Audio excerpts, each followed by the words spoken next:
அனைவருக்கும் வணக்கம். பாரம்பரிய திருவள்ளுவர் குலவம்சம் பிரசன்ன ஜோதிடர் சுப மாரிமுத்து திருப்பூர்லேருந்து இந்த பதிவு உங்களுக்காக. ஐயா வணக்கம். ஐயா வணக்கம் ஐயா. ஐயா இப்போ மக்கள் சார்பாக ஒரு கேள்வி இன்னைக்கு நான் கேட்கலான்னு இருக்கேன். கேளுங்க ஐயா. ஐயா, அதாவது இந்த ஜாதகத்துல முடக்கு இருக்கு, ஜாதகத்தையும் முடக்கிருச்சு, கண்டிப்பா கண்டிப்பா, அதனால வாழ்க்கையில் நிறைய பிரச்சனைகள் அப்படின்னு சொல்லி நிறைய பேர் கேட்கறாங்க. கண்டிப்பாங்க ஐயா. இந்த முடக்குங்கிறது என்னங்க ஐயா? அதற்கும் கர்மாவுக்கு ஏதாவது சம்பந்தம் இருக்காங்க ஐயா? அதை பத்தி சொன்னீங்கன்னா ரொம்ப உதவியா இருக்கு. நல்ல கேள்விங்க ஐயா. இந்த கர்மாவே முதல்ல எங்கிருந்து வருது அப்படிங்கிறது தான் இப்போ நம்ம சொல்ல போகிறோம்.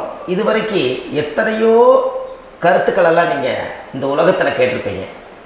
ஆனால் இந்த பதிவில் நீங்கள் பொறுமையோடு இந்த கருத்தை ஒரு இனிமையோடு நிதானமாக கேட்டிங்கன்னா உங்களுடைய ஊழ்வினை கர்மா எங்கிருந்து உருவாச்சு, இதனுடைய இந்த கர்மானால் நாம் என்ன கஷ்டப்படுறோம், நாம் இந்த பூமியில் பிறக்கிறதுக்கு என்ன வரம் வாங்கி வந்தோம், நம்ம பாவ புண்ணியம் எல்லாம் ஜாதக கட்டத்தில் போய் எப்படி எடுக்கிறது, நம்மளுடைய தோஷம்னு சொல்கிறோமே அந்த தோஷம் எப்படி கிரியேட் ஆகுது, நம்ம இந்த பூமியில் பிறக்கும் போது கொண்டு வந்த கர்மாவா, இல்லை கடவுளே நம்மளுக்கு ஒரு தண்டனையாக கொடுத்த கர்மாவா, இல்லை நம்ம இந்த பூமிக்கு வந்ததுக்கு அப்புறம் செய்த கர்மாவா, இது எல்லாத்தையுமே நம்ம பொறுமையாக கேட்கணும்னா கண்டிப்பாக இந்த பதிவை நீங்கள் பொறுமையோடு கேளுங்க.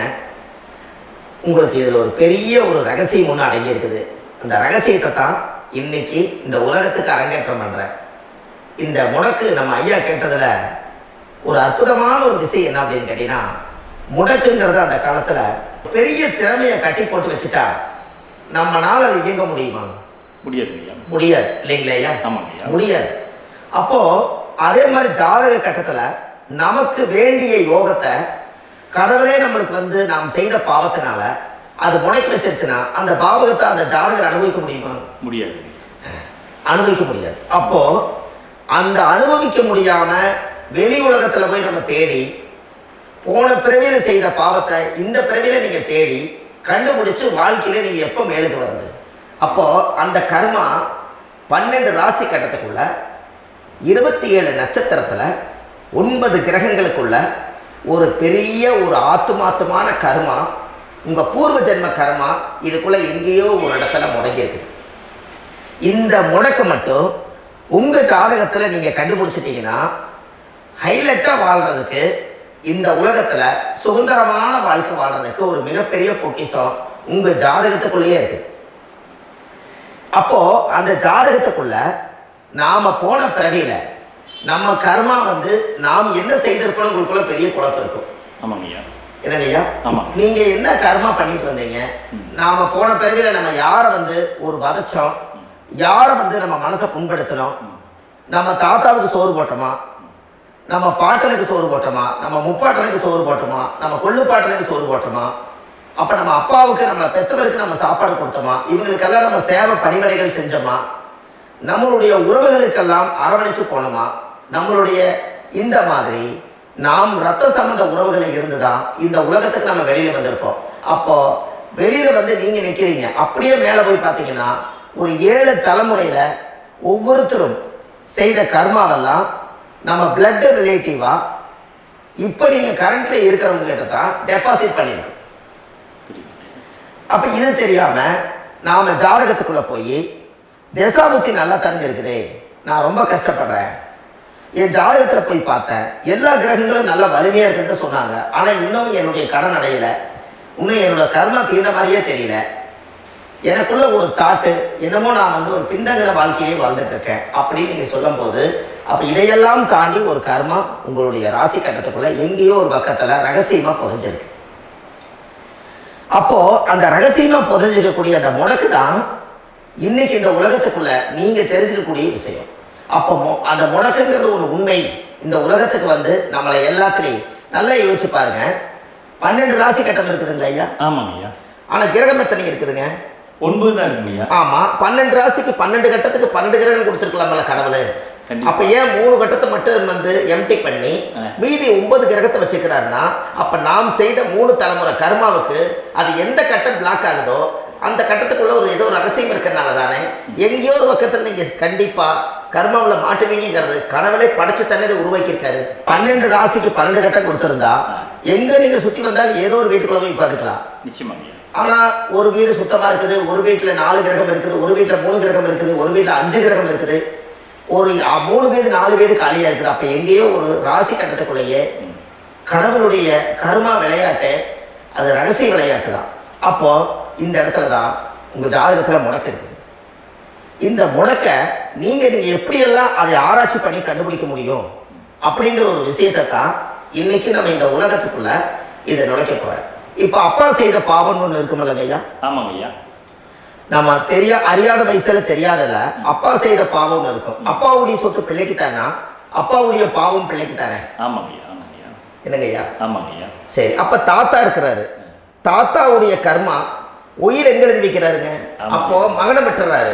அப்ப தாத்தா மாதிரியே முகம் இருக்குது, தாத்தா மாதிரியே அவருடைய நடை உடை பாவனை இருக்குது, அவர் தாத்தாவுடைய ஜீனு தான் அப்படின்னு இவர் சொல்லும் போது அப்ப தாத்தாவுடைய சொத்து பேரனுக்கு சொந்தம்னா தாத்தாவுடைய பாவம் எங்க போகுங்க? பேரனுக்கு தான். Very good. அப்ப இந்த அப்போ இந்த கர்ம எப்படி டிரான்ஸ்ஃபர் ஆகுதுன்னு உங்களுக்கு தெரியுதா? புரியுது புரியுது. அப்ப நீங்க போன பிறவியில அந்த தாத்தாவுடைய பேரனை நீங்க பிறக்கிறதுக்கு கர்மம் உங்களை செயல்பட வச்சிருக்குது. அதனால நீங்க தாத்தாங்கிறீங்க. அதனால இந்த கௌரவமே எங்க தாத்தா சம்பாதிச்ச சொத்து, நான் தான் அனுபவிக்கணுங்கிற விதியை நீங்க உருவாக்கிறீங்க. புரியுது. அப்போ இந்த ஜாதகத்துல அந்த உள்வினை தோஷம் தான் ஏதோ ஒரு வழியில உங்களை கர்மாவை செயல்படுத்துது. அதனாலதான் இந்த ஜாதகத்துல எந்த ஒரு முடக்கை எடுக்கிறதா இருந்தாலும் சூரியன் என்ற நட்சத்திரம் எதுவோ அந்த நட்சத்திரத்துக்கு எந்த வீடு முடக்காகுதோ அங்கதான் உங்களுடைய கர்மா ஒளிஞ்சிருக்கும். இதுதான் உங்களுடைய பெரிய ஒரு பொக்கிஷமான ரகசியம். சரிங்க ஐயா. இப்போ இதுல நவகிரகங்கள் 9 இருக்கும்போது ஏன் சூரியனை மட்டும் நம்ம இதில் எடுத்துக்கணும்னு நீங்க சொல்றீங்க? நல்ல கேள்விங்க ஐயா. நீங்க கேட்டீங்க பாத்தீங்களா, 9 நவகிரகம் இருக்கும்போது சூரியன் மட்டும், அந்த சூரியன் என்ற நட்சத்திரம் பிறக்கும் போது அந்த வீடு மட்டும் முடக்காக நீங்க கேட்டீங்க இல்லையா? இதுதான் அற்புதமான கேள்வி. ஏன் அப்படின்னு கேட்டீங்கன்னா, சூரியனா அப்பா, அப்பாவோட உயிர் கருவோய் அம்மாவுடைய பனிக்குடத்துல கர்ப்பத்துல வச்சு 10 மாசம் 300 நாள் சுமந்து நீங்க இந்த பூமிக்கு வெளியில வரும்போது நீங்க என்ன பாவத்தை இவங்க விதைச்சாங்களோ அந்த கர்மாவை வாங்கிட்டு தான் நீங்க வெளியில பிரசவம் ஆகுறீங்க. இதுதானே உண்மைதாங்க. அப்ப சூரியன் என்ற நட்சத்திரம், அந்த சூரியன்கிறது உயிர் கருவல்லவா? அப்பாவுடைய உயிரணுக்கள் அம்மாவுடைய கருவிக்குள்ள போய் நாம குழந்தை வடிவத்துல இருந்து 300 நாள் பாவ உன்னித்த பதிவுல ஏட்டு எழுதி ஒரு ஜாதகத்தை கையில கொடுத்து பிறந்த உடனே உங்களுக்கு ஒரு ஏட்டை பெரட்டி நீ இப்படித்தான் விதி, இனிமேல் இப்படித்தான் நீ வாழணும்னு சொல்லி உங்க கர்மாவை நீங்க கர்மாவோட தானே வெளியில பிறக்கிறீங்க. அப்ப சூரியன் என்ற நட்சத்திரம் தானே இந்த உலகத்துக்கு ஒரு பெரிய ஒரு மகத்துவம். இப்ப பாருங்க, விடிய வரைக்கும் நம்ம முடிச்சுட்டு இருக்கிறோம். காலையில சூரிய உதயமானா அவங்கவுங்க செயல்படுறோம். மீறி எல்லா கிரகங்களுக்குமே வெளிச்சத்தை கொடுக்கக்கூடிய சக்தி சூரியனுடைய பிம்ப ஒளிக்குத்தான் உண்டு. என்னங்கய்யா? அதனாலதான் மேசம் உச்ச வீடுன்னு சொல்லி மேசத்தை உச்சம்னு சொல்லி சூரிய உச்சத்தை அங்கதான் வச்சாங்க. அப்போ அந்த காலச்சக்கரத்துக்கு 5ஆம் இடம் பூர்வ புண்ணியஸ்தானத்துல போய் சிம்மத்துல கொண்டு போய் சூரியனை ஆட்சி விடுன்னு வச்சாங்க.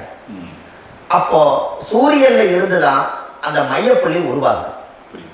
அப்போ உங்களுடைய ஜாதகத்துல அந்த சூரியனாகப்பட்டவர் பிறக்கும் போது நீங்க உங்க ஜாதகத்தை நீங்க எடுத்துக்கங்க ஐயா.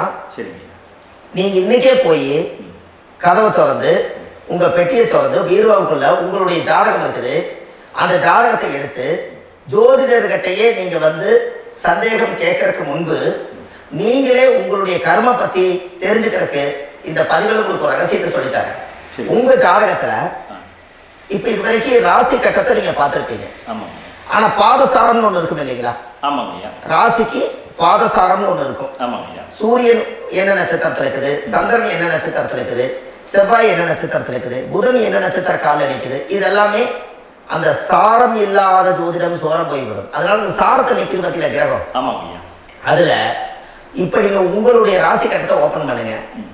இதுல ராசி கட்டத்துல சூரியன் என்ற நட்சத்திரம் ஒண்ணு இருக்கும் இல்லைங்களா? அது எதுவா வேணாலும் இருந்துட்டு போட்டோம்.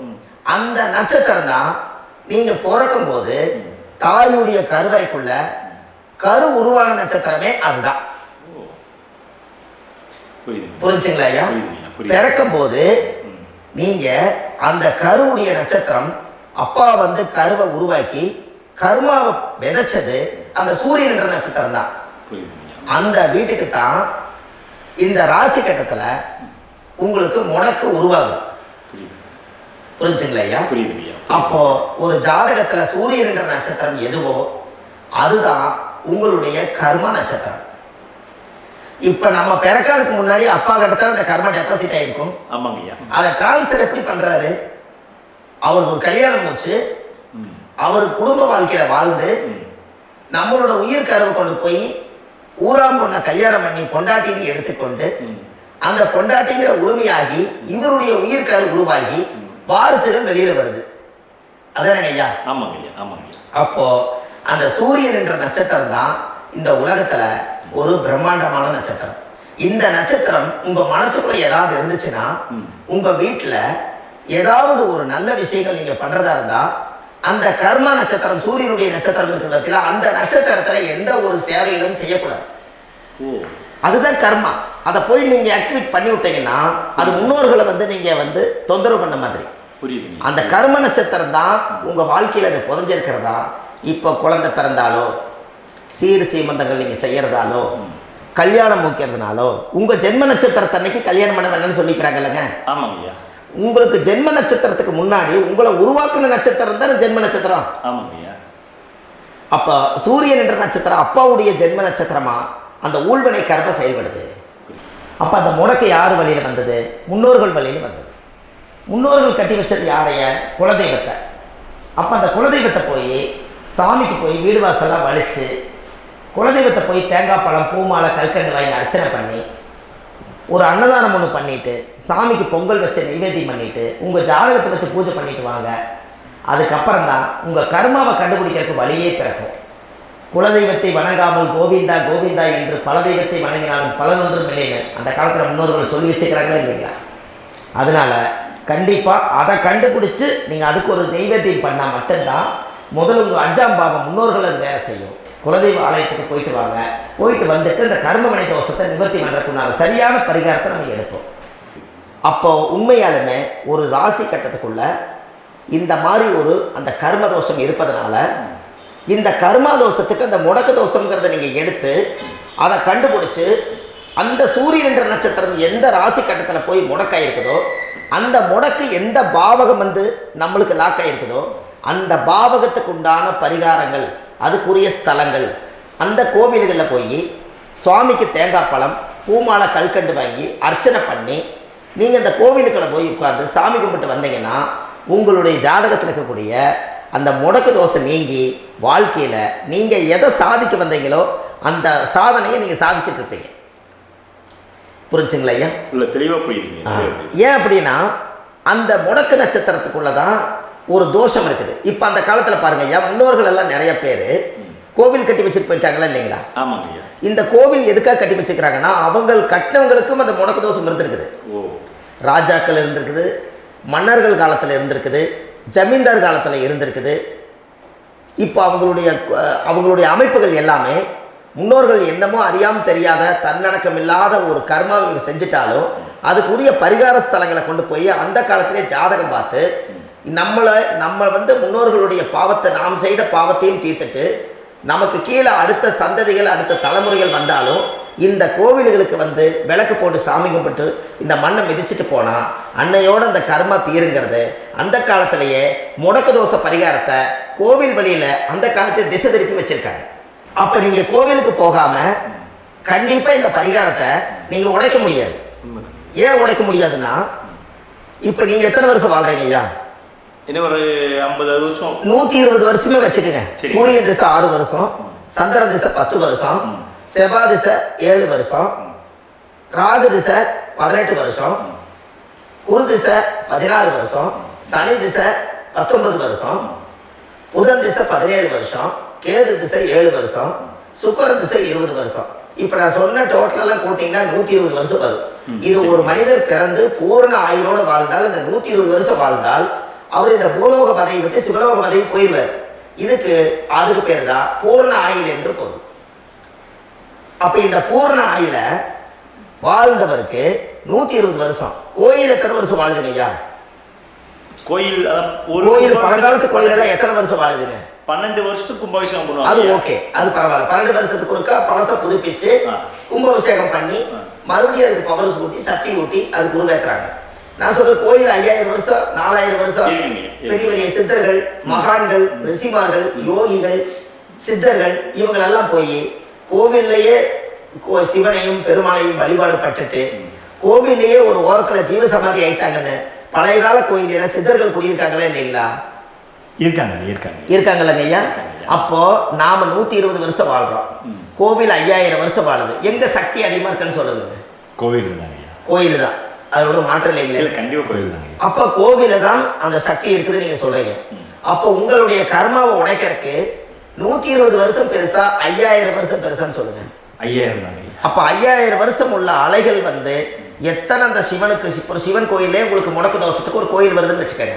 அந்த கோவில்ல எத்தனை முடக்குகளுக்கு உண்டான கோவில்கள், எத்தனை பழங்களை ஊற்றி சாமிக்கு அபிஷேகம் பண்ணியிருப்பாங்க, எத்தனை பால் கூட ஊற்றிருப்பாங்க, பன்னீர், தேன், இளநீ, மஞ்சள் நீர், திருமஞ்சனம், அபிஷேகம், பொங்கல், நைவேத்தியம் இத்தனையும் செஞ்சு அந்த சிவனை வந்து சிவனாக பார்த்து அந்த கருவறைக்குள்ள ஒரு கிராணங்கள் வரும்போதும் கூட பாதுகாப்பு பண்ணி வச்சு நல்ல சக்தியோட அந்த கருவறையை புத்தியோட அவங்க வேலை செஞ்சு அந்த காலத்தில் வச்சிருக்காங்களா இல்லைங்களா? வச்சிருக்காங்க. அப்போ நம்ம வீட்டை அவ்வளோ சுத்தமாக வச்சிருக்க முடியுமா? என்னதான் வாஸ்து இருந்தாலும் முடியாது இல்லைங்களா? அப்போ அவ்வளவு ஒரு பவர்ஃபுல்லான கோவில் அந்த முடக்க தோஷத்துக்குள்ள ரகசியமா அந்த கோயில் அடங்கி இருக்குது. உங்க ஜாதகத்துக்குள்ள உண்மையாலுமே ஊழ்வினை கோயில், கர்மவினை கோயில் அதுக்குள்ள இருக்குது. அந்த ஜாதகத்தை கணிச்சு பார்த்தா கரெக்டா உங்களுடைய ஜாதகத்துல அப்பாவுடைய கருவறையிலிருந்து உயிர் உருவாகிற நேரத்துல இருந்து இப்ப வரைக்கும் நீங்க கரண்ட்ல வாழ வரைக்கும் அந்த கர்ம கூட வர்றத ஒரே ஒரு இடத்துல போனா மட்டும்தான் விட்டுட்டு வர முடியும். அது எந்த வீடு அப்படின்னு கேட்டா உங்களுக்கு வந்து அப்பாவுடைய கர்மாவளியில போய் அந்த கோவில், பழையகால கோயில், பழையகால தெய்வங்கள், அந்த கோவில் தான் உங்க ஜாதகத்துக்குள்ள ரகசியமா இருக்கும். அது ஏன் இந்த பதிவில் உங்களால சொல்ல முடியாது அப்படின்னா, இந்த பதிவில் ஏன் சொல்ல முடியாதுன்னா உங்க ஜாதகம் தெரியாம என்ன கோயிலை நீங்க சொல்லுவீங்க? புரியுதுங்கய்யா. இப்ப பொதுவா ஒரு நட்சத்திரத்துக்கு ஏதோ ஒரு கோவில அவங்க சொல்லி நீங்க போயிட்டு வரீங்கன்னு வச்சுக்கோங்க.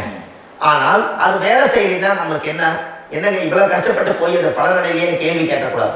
உங்க ஜாதகத்தை நீங்க கொண்டாங்க, உங்க டேட் ஆஃப் பர்த் டயத்தை போட்டு ஜாதகத்தை கணிச்சு நீங்க சூரியன் என்ற நட்சத்திரத்துக்கு உங்களுடைய கர்மவினை கோவில் யாரு, உங்களுடைய முடக்கு யாரு, ஊழ்வினை தோஷத்துக்கு உண்டானவர் யாரு, தாய் வழி கர்மா யாரு, தந்தை வழி கர்மா எது, நீங்க பிறக்கும் போது வந்த கர்மா என்ன, இது எல்லாம் கணிக்காம பொதுவா ஒரு கோயில்ல போய் நீங்க வாட்டுக்கு சாமி கும்பிட்டு வந்தால் பலன் எப்படி கிடைக்கும்? கண்டிப்பா கிடைக்கும் ஐயா. என்னங்க ஐயா, அது தெரிஞ்சு பண்ணாதான் சரியா? ஒரு டாக்டர் கிட்ட போறீங்க, எனக்கு என்னை அப்படியே ஸ்கேன் பண்ணி ஒரே ஒரு மாத்திரை கொடுங்கன்னு கேட்டா டாக்டர் கொடுப்பாருங்களா? இல்லைங்க ஐயா.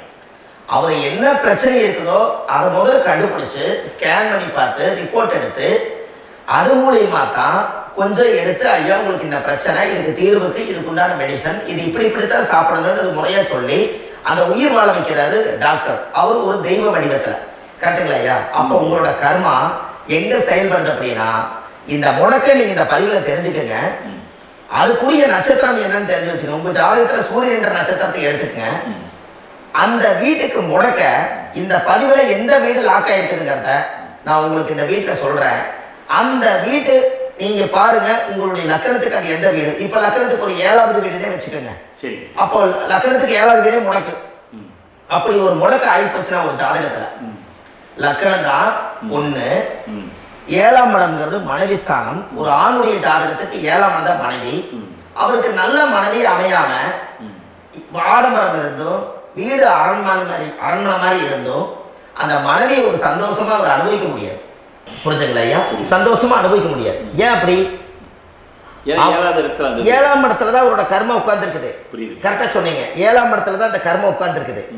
அப்ப அந்த 7ஆம் இடத்துல இருக்கக்கூடிய அந்த கர்மா போன பிறவியில நீ மனைவிக்கு சோறு போடாம மனைவியை கட்டி வச்சு அடிக்கிறதும், மனைவியை துன்புறுத்துறதும், அந்த மனைவி இருக்கவே இன்னொரு வாழ்க்கைக்குள்ள போறதும், இங்க வாழ வேண்டிய தாம்பத்திய சந்தோஷத்தை கொண்டு போய் இன்னொரு இடத்துல கொடுக்கறதும், தெரிஞ்சிருந்தே நம்மளுடைய மனசுக்குள்ள திருடுத்தனமா வாழ்றதும், இது எல்லா கர்மாவும் போன பிறவியில நாம் செய்த ஊழ்வினை கர்மா தான் உங்க ஜாதகத்துல 7ஆம் இடம் முடக்கு. அப்போ அந்த 7ஆம் இடம் முடக்கா இருந்துச்சுன்னா கண்டிப்பாக உங்கள் ஜாதகத்தில் நீங்கள் என்ன அனுபவிச்சிட முடியும்? நல்ல நண்பர்கள் கிடைக்க மாட்டாங்க, நல்ல ஒரு பார்ட்னர்ஷிப் அமையாது, நல்ல ஒரு நட்பு வட்டங்களில் எதையும் அனுபவிக்க விடாது, ஒரு அங்கீகாரமான உறவுகளில் போய் நம்ம ஸ்ட்ராங்காக நிற்க முடியாது. 7ஆம் இடம் என்பது தாம்பத்திய வாழ்க்கை, பூர்த்தி இல்லாத வாழ்க்கையாக இருக்கும். இப்படியெல்லாம் அந்த ஜாதகத்தில் ஒரு பொதுவாக ஒரு ஜாதகத்தில் 7ஆம் பாவம் முடக்காயிட்டால் இந்த கர்மாவை அவர் அனுபவிச்சுக்கிட்டே இருப்பார். இது எப்பத்தான் அதுக்கு ஒரு தீர்வு வேணுங்க ஐயா? அந்த கோயில் எதுன்னு கரெக்டாக சொன்னீங்க. இப்போ இது மனிதனால செயல்படுது. மனிதர்கள் தான் கோயிலை கட்டி வச்சாங்க. தெய்வத்தை விட ஒரு காலத்தில் மனிதர்களுக்கு மகிமை ஜாஸ்தி. ஏன்னா சாதாரண ஒரு மண்ணு பூமியாக இருந்த இடத்த மனிதர்கள் தான் கோயில் கட்டி ஒரு மகிமைப்படுத்தி புண்ணியம் பண்ணி வச்சாங்க. மனிதர்களுக்கு சக்தி அதிகம்தான், ஆனால் பிரபஞ்சத்துக்கு அதை விட சக்தி அதிகம் அல்லவா? ஐயா, நீங்கள் கோவிலுக்கு போய் அந்த கர்மா உடைக்கிறதுக்கு கோவிலில் சக்தி இருக்குது, ரைட்டு. ஆனால் நம்ம வீட்டுக்கும் கோயிலுக்கும் ஒரு மிகப்பெரிய தொடர்பு என்னென்னா, அந்த கோயில் கட்டுறவங்க எல்லாமே பழைய காலத்து கோயிலெல்லாம் பாருங்கள், பஞ்சபூதத்தை வச்சு கட்டியிருப்பாங்க. சரிங்க. பஞ்சபூதத்தை எப்படிங்க? பஞ்சபூதத்தை வச்சு தான் கட்டுவாங்க கோயில். அது உங்களுக்கு தெரியணும் இல்லைங்களா? பஞ்சபூதம்னா நீர், நெருப்பு, காற்று, பூமி, ஆகாயம். இந்த பஞ்சபூதத்தினுடைய சக்திகள் எல்லாம் ஒரே நேர்கோட்டுக்கு என்னைக்கு வருதோ அன்னைக்கு தான் அந்த கோவிலுடைய பாலக்கால் போட்டு 1000-2000 வருஷம் நிலச்சி நிற்கிறது. காரணம், இந்த பிரபஞ்சத்தில் பஞ்சபூதம் எப்படி நிலச்சி நிற்குதோ அதுபோல் 5000 வருஷம் நிற்கிறதுக்கு அந்த பஞ்சபூத சக்தி வச்சு தான் சாமி சிலையை பிரதிஷ்டை பண்ணி வச்சுருப்பாங்க. அதனால தான் இந்த கோயில்கள் எல்லாம் 5000 வருஷமாயும் எத்தனையோ கிராணங்களை எல்லாம் தப்பிச்சிருக்கிறதுக்கு காரணம். அப்பேற்பட்ட புண்ணிய ஸ்தலம் உங்களுக்கு எதுன்னு தெரியணும் அல்லவா? என்னங்க ஐயா? அப்பேற்பட்ட புண்ணிய ஸ்தலம் உங்களுக்கு எதுன்னு தெரிஞ்சா தானே நீங்க போய் செய்ய முடியும். இல்லாட்டி கண்டிப்பா தெரியாது. அப்போ இந்த முடக்கு தோஷத்தை கடவுள் கிட்டத்தை கொண்டு போய் ஒப்படைக்கணும். நாம் பிறக்கும் போது கொண்டு வந்த கர்மாவை நாம் இருக்கும் காலத்தில் கொண்டு போய் இந்த கர்மாவை சுத்தப்படுத்தி, நீங்க பாவ ஆத்மாவை இந்த பூமியில பிறந்து பூலோகத்தில் எல்லா புண்ணியத்தையும் செஞ்சுட்டு இந்த பூலோகத்தை விட்டு நீங்கள் போகும்போது புனித ஆத்மாவாக போகணும்னா உங்கள் கர்மாவை கொண்டுட்டு போகாதீங்க, கர்மாவை நிவர்த்தி செய்யுங்க. என்னங்க ஐயா? புரியுதுங்க ஐயா. அப்போ கர்மாவை சுத்தப்படுத்துங்க. கர்மாவை சுத்தப்படுத்திட்டு உங்களுக்கு பிறக்கிற குழந்தைகளுக்கு அந்த கர்மாவை டிரான்ஸ்ஃபர் பண்ணாம உங்களோட நில் பண்ணுங்க. ஒரு உதாரணம் சொல்லிட்டுங்களா ஐயா? சொல்லுங்க. ஒரு காந்தம் ஒன்று இருக்குது இல்லைங்களா? ஒரு காந்தம்ங்கிறது ஒரு தாத்தாவா வச்சுக்கோங்க. ஒரு இரும்பு கொண்டு போய் வச்சா ஒட்டு மாட்டாதா? ஒட்டுங்கய்யா. அப்போ ஒட்டுனோடனே காந்தம்ங்கிறது தாத்தா, அவருக்கு பிறந்த வாரிசுக்கு அந்த கர்மா டிரான்ஸ்ஃபர் ஆயிடுமா? ஆயிடுச்சுங்க. சரி, இன்னொரு இரும்பு கொண்டு போய் வைங்க, ஒட்டு மாட்டாதா? கண்டிப்பா ஒட்டுங்கய்யா. அப்ப அது பேரனுக்கு வைங்க, பேரனுக்கு வந்துருச்சு அந்த கர்மா, வந்துருச்சுங்கய்யா. இன்னொரு இரும்பு கொண்டு போய் வைங்க, அந்த காந்தத்துக்கு நேர் இன்னொன்று வைங்க, ஒட்டு மாட்டாதா? கண்டிப்பா ஒட்டுங்கய்யா. அப்ப அதை கொண்டு போய் நம்ம கொள்ளு பேரனுக்கு வைங்க. இப்படியே டிரான்ஸ்ஃபர் ஆகி தலைமுறை தலைமுறையே இந்த கர்மா தொடர்ந்துகிட்டே இருக்குது. இந்த இடத்துல கொண்டு போய் காந்தத்துக்கு இரும்பு ஒட்டிகிட்டே இருக்குதுல்ல, இந்த இடத்துல ஒரு மரக்கட்டை செஞ்சு கொண்டு போய் கரெக்டாக வச்சுக்கிட்டே போட்டுமா? அந்த மரக்கட்டையை கொண்டு போய் வைக்கிறவர் யார்? மரக்கட்டையை வச்சுட்டு அடுத்த வாரிசு புனிதமா பிறந்துட்டு அந்த மேல இருக்கிற கர்மால இந்த அடுத்த இது வராதுல்ல, வராது. இதுதான் கர்மா, தொடர்ந்து வரக்கூடிய கர்மாவை அதை நில் பண்ணணுங்கிறதுக்கு பேர் தான் இந்த உதாரணத்தை சொன்னவங்களுக்கு. அப்ப நாம் இந்த பூலோகத்துல நம்ம ஒரு தாயுடைய கருவறையில் இருந்து தொப்புள் கொடி அறுக்கும் நேரம் நாம் என்ன கர்மாவை வாங்கி வந்திருந்தாலும் அதையெல்லாம் ஆராய்ச்சி செய்து ஜாதகத்தில் முழுமையாக கண்டுபிடிச்சு ஒரு காலம் இல்லைனாலும் ஒரு காலம் நம்ம நல்லா இருக்கிறதுக்காக, நம்ம வாரிசுகள் எல்லாம் நலமடைஞ்சு வளமடைஞ்சு வர்றதுக்காக இந்த கர்மா தோஷத்தை கரெக்டாக கண்டுபிடிச்சு சரியான கோவிலுக்கு போய் நீங்கள் கர்மாவை நிவர்த்தி பண்ணி அங்கே பூஜை புனஸ்தானங்கள், சகசரநாம பூஜைகள், ஓமங்கள், வழிபாடுகள் இதெல்லாம் நீங்கள் செஞ்சு உங்களுடைய பாவத்தை எல்லாம் கழித்து உங்கள் ஜாதகத்தவே யோகமாக மாற்ற முடியும். கண்டிப்பாக மாற்ற முடியும். ஏன்னா நம்ம யாரை நம்பி செய்கிறோம்? சரியான கடவுள்கிட்ட வழிகாமிக்க போகிறோம். அப்போ கடவுள் பொய்யாயிருவாரா? இல்லைங்க, நிச்சயமா இல்லை. ஐயா, நம்ம அதாவது அந்த காலத்தை சொல்லுவாங்க, சக்தியுள்ள சாமி கும்பிட்டு புத்தி உள்ள உள்ளே பெக்கணும்னு சொன்னாங்க. 16 வதபதனை பெக்கல, எல்லாம் அறிவோட பெற்றாங்க. அதனால எல்லாமே தாய் தந்தைகள் பேச்சை கேட்டாங்க. அன்னைக்கு எல்லாருமே தாய் தந்தைகளுக்கு தூணா நின்னாங்க. அப்போ அந்த காலத்தில் சக்தியுள்ள சாமி கும்பிட்டு புத்தியுள்ள உள்ளே பெக்கோன்னு சொல்லி அன்னைக்கு அறிவோட பெற்று இந்த கர்மாவை ஆளுக்கு ஒரு கர்மாவை டிரான்ஸ்ஃபரை பிரித்து எல்லாரும் சுத்தப்படுத்தினாங்க. இன்னைக்கு நம்ம ஒரு குழந்தை 2 குழந்தை பெற்று வச்சிருக்கோம், அவங்களுக்கே இவ்வளவு கர்மா வந்துருச்சுன்னா இந்த குழந்தைகளுக்கு என்னைக்கு இந்த கர்மாவை போய் கண்டுபிடிச்சி நீங்கள் எப்போ சரி பண்ணுவீங்கன்னு. அப்போ இந்த வாழ்க்கையில் ஏதோ ஒரு பிரபஞ்ச சக்தி நம்மளை அறியாமல் என்னமோ ஒரு இயக்கத்தில் கொண்டு போய் விட்டுருச்சுங்களா? அப்போ இனிமேலாவது இந்த கர்மாவில் இருந்து கண்டிப்பாக நம்ம நிவர்த்தி ஆகணும்னு சொன்னால் இந்த முடக்கு தோஷத்தை யாரெல்லாம் கண்டுபிடிச்சு இந்த ஊழ்வினை கர்மாவில் இருந்து நாம் கருவறையில சுமக்கும் போது 10 மாசம் நீங்களே என்னென்ன நினைச்சிருப்பீங்க? அதாவது கருவறைக்குள்ள கருப்பா ஒரு பிண்டம் இடப்பக்கம் கிடக்கையில இந்த பூமிக்கு வரும்போது நீங்க என்னென்ன நினைச்சிருப்பீங்க? இந்த பிறந்ததுக்கு அப்புறம் வந்துதான் அம்மா தெரியுது, அப்பா தெரியுது, தாத்தா தெரியுது, பாட்டி தெரியுது, இந்த உலகத்துல கண்டுள்ளாத காட்சிகள் எல்லாம் தெரியுது, எல்லாம் தெரியுது. ஆனா 10 மாசம் உங்க வாழ்க்கையில நீங்க இருக்கும் போது நீங்க என்னென்னலாம் நினைச்சு இந்த பதிவுகளை இறைவன் கொடுத்தாரோ அதெல்லாம் அனுபவிக்கத்தான் வந்தீங்க. அதுக்கு இடையில இருக்கிறதான கர்மா. இந்த ஒரு விஷயம் உங்களுக்கு கிடைச்சிருச்சுன்னா நீங்க எல்லாருமே ராஜயோகமா படைப்பீங்கல்ல. இதுல ஏழை பணக்கார யாரையுமே சொல்ல வரல. அவங்க பிறக்கும் போது புண்ணியத்தை பொறுத்து தான் போன ஜென்மத்துல நம்ம என்ன புண்ணியங்கள் பண்ணி வச்சோமோ அந்த புண்ணியத்துல இன்னைக்கு நல்லா வாழ்றாங்க. ஒருத்தர் கேட்டாரு, என் ஜாதகத்துலங்க எங்கூட படிச்சவரு இடம் வாங்கிட்டாரு, வீடு வாசல் கட்டிட்டாரு, தொழில் பண்ணிட்டாரு, நல்லா இருக்காரு, ஆனா நான் இன்னும் அப்படியே தான் இருக்காங்கன்னு ஒருத்தர் கேட்டாரு. அதுக்கு ஒரு கருத்து என்னன்னா, டேட் ஆஃப் பர்த் ஒண்ணுதான், டைம் ஒண்ணுதானே வச்சுக்கோங்க. அவங்க அப்பா செஞ்ச புண்ணியம் வேற, நீங்க செஞ்ச பாவங்கள் வேற. அவர் செஞ்ச புண்ணியத்தினால அவருக்கு எல்லாமே முன்னாடி கிடைக்குது. நீ கர்மாவெல்லாம் கழிச்சிட்டீங்கன்னா பின்னாடி கிடைக்க போகுது. இதுல மற்றவங்களை பத்தி வேற்றுமையா நினைக்கிறதுல எந்த ஒரு இதுவுமே இல்லை. அப்போ ஒருத்தர் பார்த்து ஒருத்தர் வாழ வேண்டாம். உங்களுடைய சுய அறிவை வச்சு இந்த பூலோகத்துல இந்த பூமியில நீங்க 4 தெரிஞ்சு நல்ல விதமா கத்துக்கிட்டு இந்த உலகத்துல சிறப்பா வாழ கத்துக்குங்க. அதுக்கு அந்த ஊழ்வினை தோஷத்தை கண்டுபிடிங்க. உங்களுக்குன்னு ஒரு முடக்கு இருக்குதுங்கிறத இன்னைக்கு நீங்க எழுதி வைங்க. அதை எப்படியாவது கண்டுபிடிங்க, அதை தேடுங்க. ஒரு முறை நீங்க ஜாதகத்தை கொண்டு வாங்க. அந்த ஜாதகத்தை கொண்டு வந்து உங்க பாவகத்துல எத்தனாம் பாவம் முடக்காயிருக்குன்னு பாருங்க. அந்த பாவகம் முடக்காயிடுச்சுன்னா உங்க வாழ்க்கையில அதுல இருந்து உங்களால வெளியில வரவே முடியாது. கண்டிப்பா வர முடியாது. அதை நீங்க கண்டுபிடிச்சா மட்டும்தான் நீங்க மேல வர முடியும். ஏன்னா நிறைய பரிகாரங்கள், பூஜைகள், யாகங்கள், ஹோமங்கள் எல்லாம் செய்து வச்சும் கூட அந்த கருவணைக்கு உண்டான கோவிலுக்கு போய் அந்த 5000 வருஷம் பழமை வாய்ந்த தெய்வத்துக்கிட்ட போய் நீங்க முறையிட்டு விளக்கு போட்டு உங்க கர்மத்தை எல்லாம் நான் நீதான் தீர்த்து கொடுக்கணும்னு சொல்லி நம்பிக்கையோட போய் நீங்க போய் அந்த சரணாகதி அடையிறீங்க பாருங்க, அங்கதான் உங்க கர்மாவை எடுத்து விடுறாரு. அப்ப இந்த ரகசியம் உங்களுக்கு வேணும் அல்லவா? அப்போ உங்க ஜாதகத்துல எங்க முடங்கி இருக்குது, அதுக்குரிய கோவில்கள் எல்லாம் என்ன, அதுக்கு தான பரிகாரம் என்ன, அதுக்கு நீர் பரிகாரம் என்ன, யாத்திரை பரிகாரங்கள் என்ன, நீங்க வீட்டில இருந்தே செயல்படுத்தக்கூடிய பரிகாரங்கள் என்ன, பரிகாரம் கோவிலுக்கு போய்தான் நடக்குமா, இல்ல நாம் வீட்டில் வச்சு வணங்குறதுனால நடக்குமா, நாம் செய்யக்கூடிய தர்ம பரிகாரங்கள் என்ன, தான பரிகாரங்கள் என்ன, இப்படி பல விதமா இருக்கனால உங்க ஜாதகத்துக்கு எந்த மாதிரி பரிகாரம் கனெக்ட் ஆகுதுங்கிறது தெரியணும். இது தெரியாம கண்டிப்பா உங்களால செயல்படுத்துறது ரொம்ப கஷ்டம். இதனால இதை நீங்க தெரிஞ்சுக்கணும்னா இப்ப நம்ம பாருங்க, நீங்க அதை தெரிஞ்சுக்கிட்டாலே உங்க வாழ்க்கையில ஒரு டைம்ல நீங்க தெரிஞ்சு போறீங்க உங்களுடைய கர்மா என்ன, நீங்க எங்க செயல்பட்டு போயிட்டு இருக்கிறீங்க, உங்க போற பாதை சரியா இல்ல அந்த பாதையில முள்ளு கல்லு இருக்குதா, இது எல்லாம் உங்களுக்கு தெரியலனா இந்த முடக்க கண்டுபிடிக்கக்கூடிய சக்தி வாய்ந்த இந்த கர்மாவை நிவர்த்தி பண்றதுக்கு வழிகள் இருக்குது. அதனால நீங்க கண்டிப்பா இந்த முடக்க தெரிஞ்சுக்கணும்.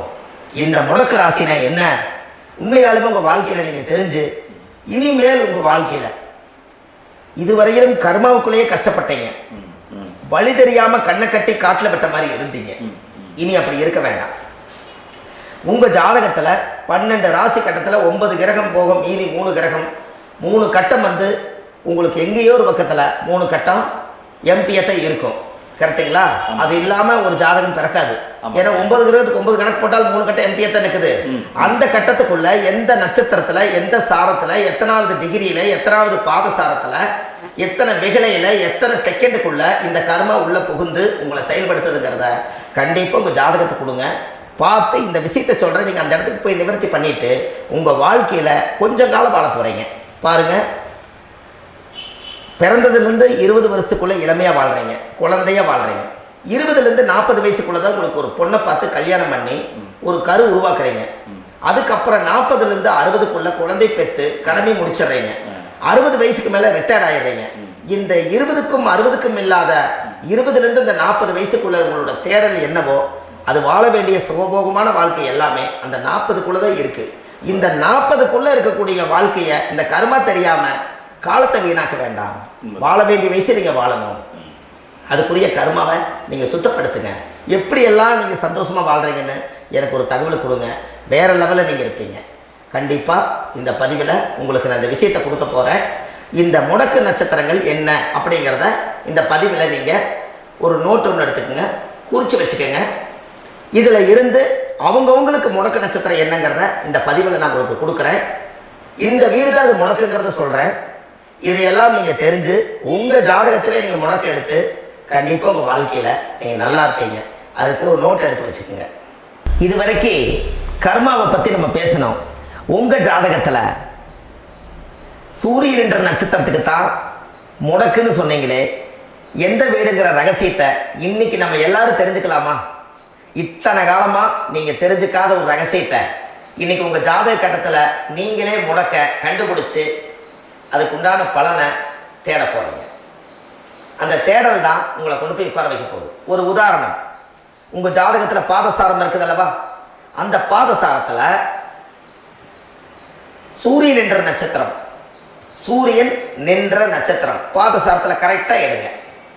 சூரியன் என்ற நட்சத்திரம் பூச நட்சத்திரமாக இருந்தால், உங்கள் வாழ்க்கையில் பூச நட்சத்திரமாக இருந்தால் அது ரிஷப வீடு தான் முடக்காகும். உங்கள் லக்கணத்துக்கு அந்த ரிஷப வீடு அது எந்த பாவகமோ அந்த பாவகத்தை முடக்கி வச்சிரும். அதனால் கண்டிப்பாக இந்த சூரியன் என்ற நட்சத்திரம் பூச நட்சத்திரமாக இருப்பதனால் அத்தை வழி கர்மா, அது மனைவி வழி கர்மா அதுக்குள்ளே உட்கார்ந்துருக்குது. அதை கண்டுபிடிக்கிறதுக்கு குலதெய்வ ஆலயத்துக்கு போயிட்டு வாங்க.